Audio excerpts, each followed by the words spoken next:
الإخوان، السلام عليكم ومرحبا بكم في قناة أجي تسمع قصتنا لهاد النهار كترجع لصديق النجوم.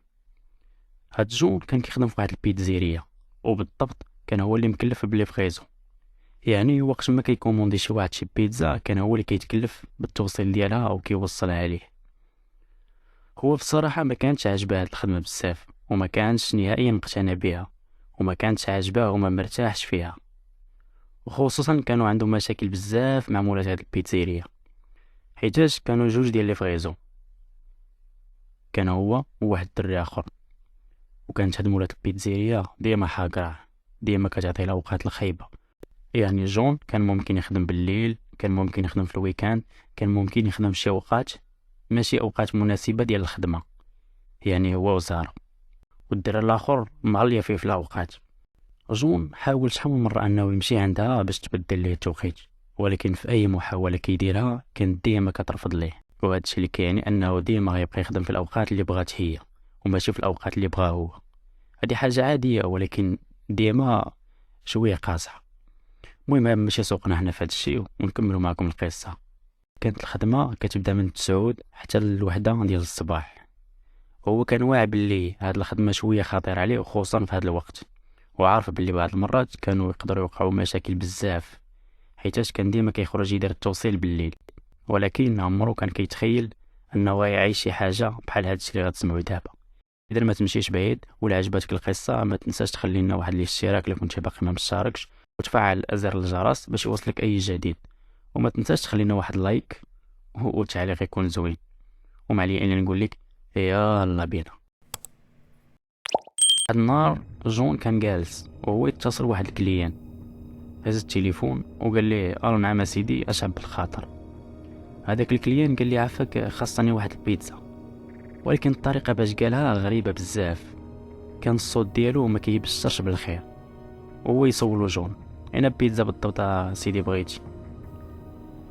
وفي هاد اللحظه هذاك الكليان غادي يقطع عليه.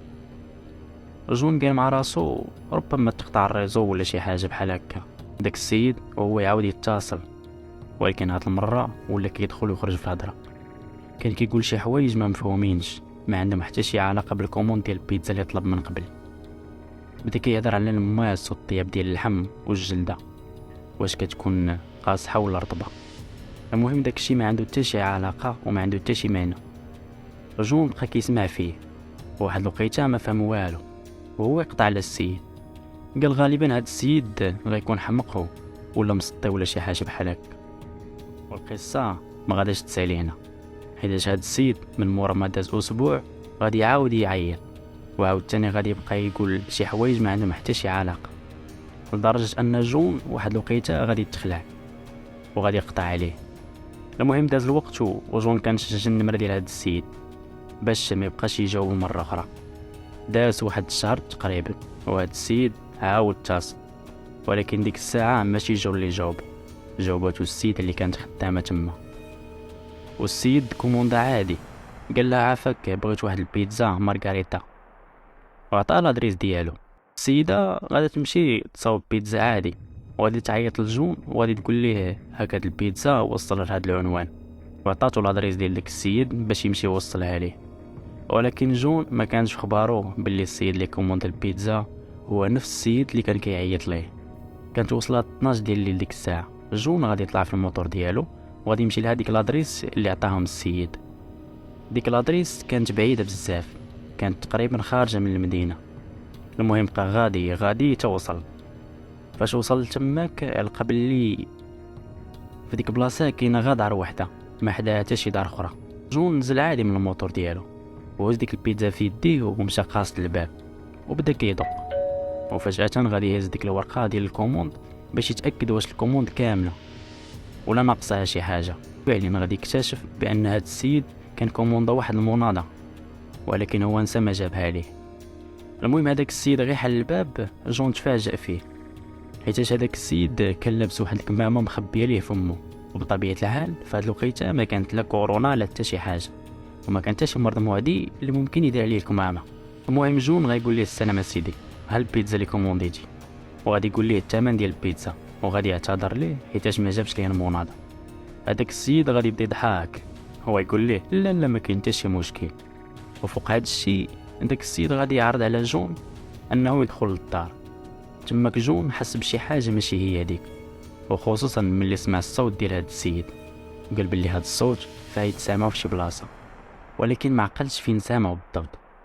هذاك السيد بدا كيحكر على جون، بدا كيقول ليه دخل للدار تشرب شي كاس الماء ولا تاكل شي حاجه، راك جيتي من بعيد وغتكون عييتي. وبدا كيعتذر منه حيت جابو في هذا الليل. ولكن جون قال ليه لا، راه ما كاين حتى مشكل وهذيك راه خدمتي.